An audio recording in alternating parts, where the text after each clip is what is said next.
Good day, everybody. This is Dean Val with the Creative Literal Side Show. And today we have going to be interviewing Lorian Fenton. And she has not shown up yet, but I will introduce her so when she does, or if she does, we can get right into it. I met Lorian at a UFO conference in Laughlin, Nevada, a couple months ago. She's a promoter. She promotes these kinds of shows for the public and has speakers come in of all different sorts, talking about, in this case, the aliens, UFOs. She has her own radio show called The Fenton Files. She goes live every Monday night at 8 p.m. And the subjects she explores are UFOs, aliens, transhumanism, mind control, time travel, consciousness, remote viewing, AI, conspiracies, and more. So she's all over the board. She's sometime in 2009, she actually almost died from pneumonia. She had a near-death experience, which propelled her into doing the work she does right now with the community. I think here she is. Hi, Lorian. Is that you? Yeah, hi there. How are you doing, Valdis? How are you? Yes, I'm good. I've just introduced you. I don't know if you heard, but you've just been introduced, and you just came in just at the right moment. Thank you for joining us, Lorian. Oh, no problem. I'm very happy to be here. How are you doing today? It's all good. I'm here broadcasting from Idlewild. I don't know if you know where that is, but it's in the base of San Jacinto in Southern California. Maybe a little noisy in the background, but and we've got others on the line here waiting to ask you questions and see what you have to share today with us. Oh, wonderful. I really appreciate that. Thank you, sir. So what do we start with? Do you guys want to hear anything from me? Any stories? What topic do you want to discuss? What would you like to do today? Well, I know Claudia here has to leave pretty soon. She's from Texas. Maybe, Claudia, do you have a question for Lorian? Yes. How have you had experiences with the extraterrestrial species Orion, the Syrians, and Draco species? I wonder if you've had any recent experiences with those. Well, to be honest with you guys, I've never had an experience with any of those. I'm not an experiencer in the common sense, and that's why I put on conferences around experiencers, because what I truly believe this, there are so many levels of species out there that we have contact with, and one of the problems we've got in the UFO or alien community, if you want to call it that, is that everybody thinks the Greys, the Reptilians, and the Orions, and the Peljarans, and Palladians, and, all those guys are the only people out what I call on the hit parade. And the reality is there is a much higher levels of beings out there, and they come in light forms. They come as angels. They come as many different levels. They can even be, in my opinion now, as the older I get, I'm going to be 62 this summer. The older I get, I'm starting to realize that this may be all a time travel scenario on a different dimensional levels. And when I say that, what I mean is if you imagine that all these dimensions are on the same, let's take plates, for example. You put a bunch of plates on a shelf and then you stack them all together. And let's say you're living inside of plate in the middle, and there's all these other plates stacked around you, compacting you in, but there's another you living in all those other dimensions. Maybe, in my opinion, there is a bleed over between different dimensions, and you can commune with yourself on a higher level of consciousness in a different frequency or vibrational level, and maybe that person could be an alien to you. And I know that's kind of a simple explanation for quantum physics and a whole bunch of other things going on here, but I'm beginning to wonder if that isn't the case. Now, I'm not saying that's it. I'm sure there are other beings from other galaxies or planets traversing some type of time-space wormhole getting here. I also believe that there's other dimensional beings that are just as solid as you and I coming to this planet, and they are interfacing with us. But so many people in the UFO community are having that one type of experience like Betty and Barney Hill did, like a lot of the newer age people in the hybrid program, and they're dealing with one specific species doing one specific task. And it seems to be kind of pervasive. If you get out there and you start talking to people, it's, I've got children in space and I've got this going on and that's going on, or they're battling some kind of evil reptilian, or something's going on via the Corey Goods or the Stephen Greer idea, or all these things going on. And then there is the secret space program, and that this is another whole ball of wax we got to throw into this.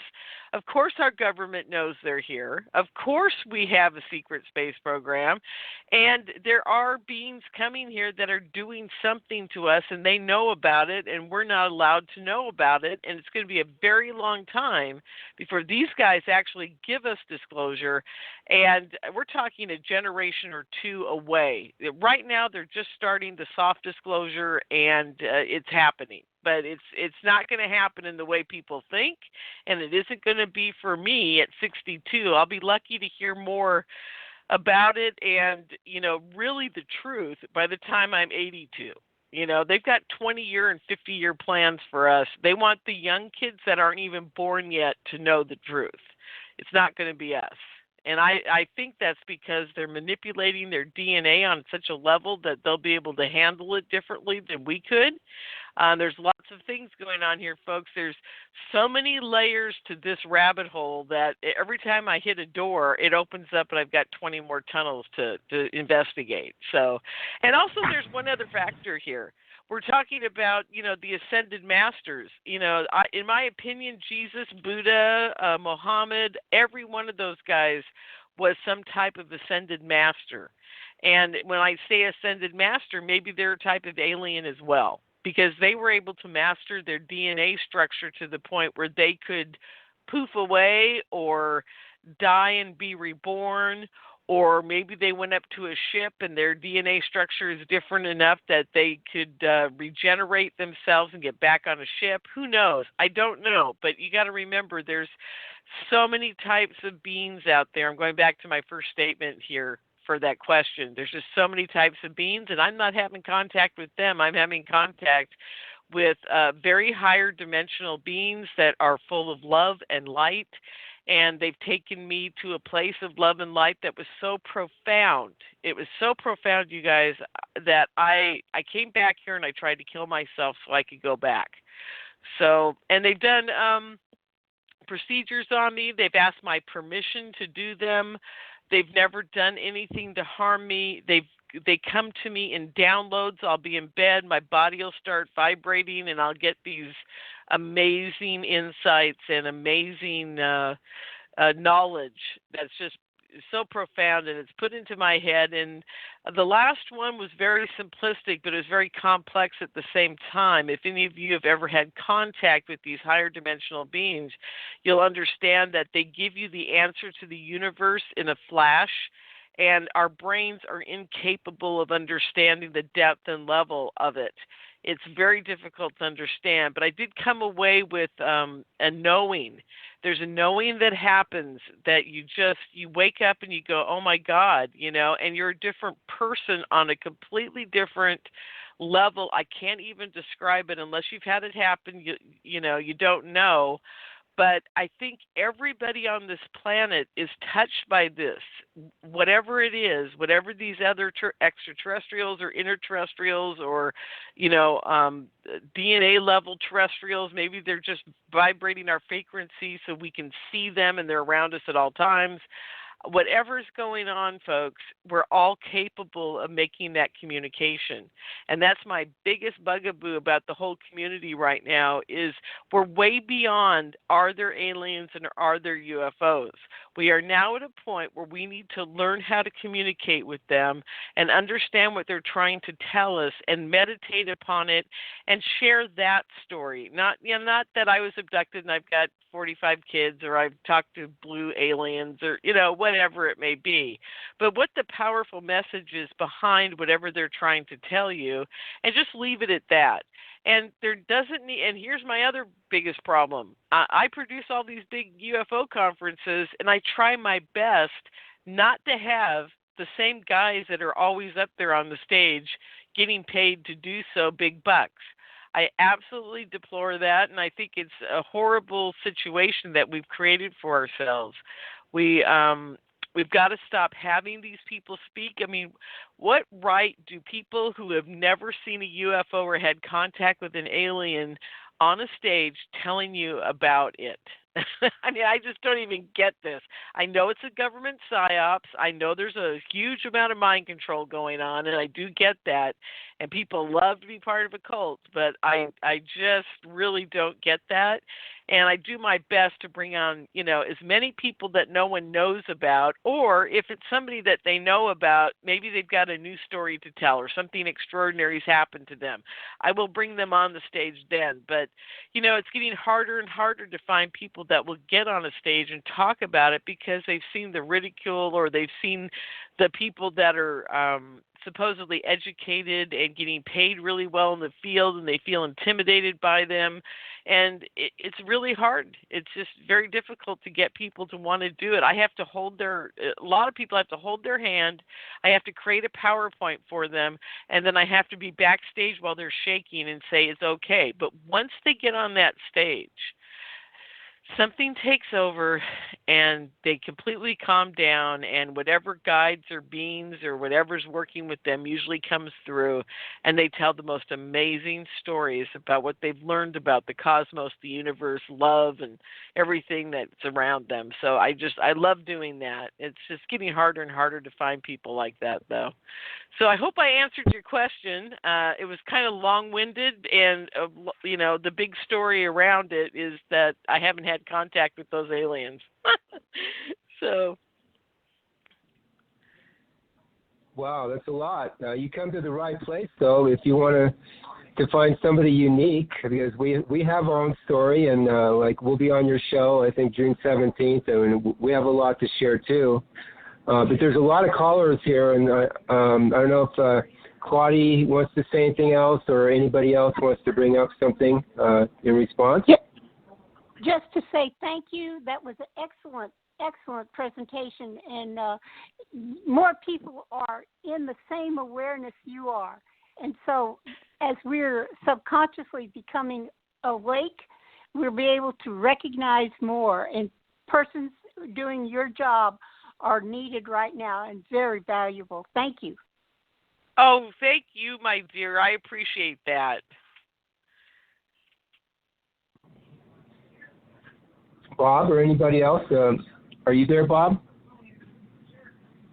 Yeah, I'm here, Val. Thank you. Well, you go to these conferences. I saw, as of the last month, I'm beginning to think that at these conferences, these people really don't want to know what's going on, or they're afraid to know what's going on. Because in the last month, I've emailed George Norrie from Coast to Coast, George Knapp from Coast to Coast.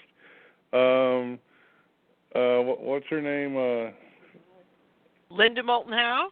Yep, Linda Moulton Howe. I emailed her, inviting, talking to her, and I've called Clyde like 3 times. And once I get through and talk to this guy and tell him, I can tell you what's going on, and they put me on hold forever, and I never get through. And I've invited, Linda and George to come onto my Blog Talk Radio show with Claudia and Val, and we kind of have a feel for what's really going on, and they don't even respond. They're not even interested. Well, and, the reason, Bob, the reason they can't respond to you is because they are controlled. It's that simple. I mean, I love Linda. I've known her for a long time. I think she's a wonderful person. But you got to remember, she's got to make a living at this. And this is my biggest bugaboo. If you guys listen to my radio shows on Monday, at least once a month, I go on a very big rant about the people that are on a stage that have never had contact. And, sadly, Linda's never had contact that we know of. She's never seen a ship that we know of. And here she is, an expert in the field, because of her research and these supposed whistleblowers that come to her. She's been duped by so many of them, and I feel sad for her. Because, she's got to make a living at this. And she's got those two beautiful kitty cats to take care of. And I get that, because I've got mine too. But it's tough. I mean, these people got into this with for all the right reasons. And they were looking for the truth. But you got to remember, they were at a ranch with Rockefeller and a whole bunch of people, her and Greer and a whole bunch of other guys, and Bob Bigelow's crowd. And you've got all these people working truly in a weird way, totally against us, because they don't understand the phenomena. And they will, anybody that comes to them and says, I've had contact and this is what they've said, they absolutely were told by the government, just listen to what they've got to say, send it to us, and then go about your business. Because that's the quid pro quo, I think that's what they call it. That's, the operations level of these guys. And I'm not saying that I know they do it. I'm guessing, because I was told by my beings that this is what's actually happening. So I think my beings know what's going on, because they vibrate at such a different frequency than me that I think they can figure it out pretty easily. We're pretty easy to pin down on an energetic level about truth and non-truth. So I just feel sorry for them. I still, I'm in contact with all of them. I know George Norrie, George Knapp. I know Linda. I know all these people. And, we every once in a while we have the talk, and the talk is that, I know what's going on. I feel bad for you, and, keep up the good work as best you can, because it's all you can do. These guys are told they can't take Bob and put him on a pedestal out on the main stage of the world, because, he's got too much truth, and it's too hard. The other problem we've got, you guys, is it's too hard for the normal person out there that they're talking to on Ancient Aliens or Gaia TV or whatever platform they're on, or Coast to Coast, or even Clive's show. It's too hard for the person who thinks this is entertainment and uses it as like, oh, I'd love to see a UFO, kind of thing, but goes about their normal life and has a day job. They don't get this. They don't get it unless they've lived it their entire life, or it's been a major thing in their life, or they've had a major sighting experience. And then what usually happens is, this is so funny I'm saying this. I'm going to tell you guys two quick stories around this. Okay, when I was growing up, I was considered a very gifted psychic, and I did a lot of things around being a psychic. When I was about 13 or 14 years old, I used to walk this track at a high school near our house late at night, because I've been a night owl since I was born, I think. And I used to look up at the heavens, and I used to say, come and get me and take me home. I don't belong here. I used to say that all the time. I had no idea why or how or what, but I knew I did not belong here. I knew this wasn't where I was supposed to be. And I think a lot of 13-year, 14-year-old kids do that, but I knew it. I mean, it wasn't like I thought these weren't my parents. It was like, oh, I knew I was on the wrong planet. So, I go about my life at that point always having a job. That's something that psychically I always took as part of the game, was that I always had a job, so that I never had to worry about a roof over my head. And they told me at one point in my late 20s that there was a reason I've always had a job, and I was not being called upon yet. And that was one of the trips they took me on to this place of love and light and what have you. And so I got very old, and I was 53 years old before anything really started happening in my life. But because of that, I was really grounded. I was very grounded. I wasn't having aliens coming into my room every night that I know of. And if they were, then, they were knocking me out good enough that and taking me on a journey that was very nice, and I never had a problem with them. So, and they never scared me. I've never had any of those issues. So luckily enough, I can be a spokesperson for the people who are having contact in a very minute way, because I've had the good experiences. I haven't had the bad. And I can kind of get that word out there on a very interesting level for people that are listening to this show that maybe have not had contact before. Because you can have contact. That's one of the things I tell people all the time, is you can have contact. Now, I know I'm on a tangent right now, but I'll get back to what I'm telling you the story for. And then the next part of this is, you got a kid I know in Sacramento, California, who's driving home. He's in college. He's in his last trimester of high school, and he's going to graduate in about 3 weeks. And he's at a Jack in the Box, and he looks up and he sees a giant triangle craft, and he sees aliens looking down on him, and he is obsessed. From that moment, he becomes obsessed, and he starts not going to school. He doesn't do what he's supposed to be doing. He is staying home and watching every video on UFOs and aliens that he can find. His parents are freaking out. He finally calls MUFON and talks to a friend of mine there. He got referred to somebody there. Anyhow, long story short, they finally got him to go back to school and graduate. And it took him 3 months to convince him not to drop out of, not go to college. He had a scholarship and everything, not go to college. And he finally went, but he went begrudgingly. He said, here's what he said, folks. He said, I want to be a ufologist. I want to be on that stage talking about aliens. And he goes, that's what I want to do with my life. But that's not a career. And the reason I bring this all up is because somewhere, somehow, thank God, or thank my aliens or my angels, somebody made me pursue a career, always have a job, keep a roof over my head, and keep grounded in this reality. And that's the most important thing I can tell any one of you guys out there trying to get anybody to listen to you. If you don't seem grounded in reality, these guys aren't going to talk to you. That's half the battle, because I run across people day in and day out, and I love all my friends in the UFO field that are just, they run up to me and, the aliens, took my dog and they did this, and, they're just freaking out about something all the time. You guys have got to learn that might be part of the government's mind control process that they're doing to you in these MyLab operations that you might not even be aware of, to keep you from ever getting the truth out. And I think that's a very big piece of it. And I think everybody that's listening to this call today should really examine what it is you spurt out of your mouth when you're around these people. And if you could ever get to the point where you could be around them and not say a single word except for, hi, Mr. Norrie, I'm an experiencer and I really enjoy your show. Would you ever take a look at something I wrote about this, my experience?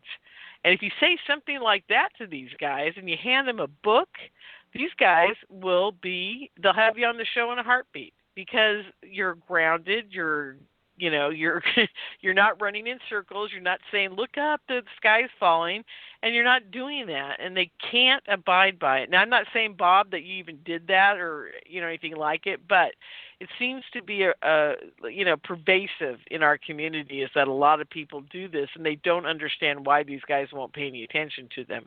There's a way to wiggle in to the military-industrial complex. That's the only way I can describe it, because these guys, you got to remember, all these guys are an extension of it, and you've got to know how to play their game and be as good at it as they are.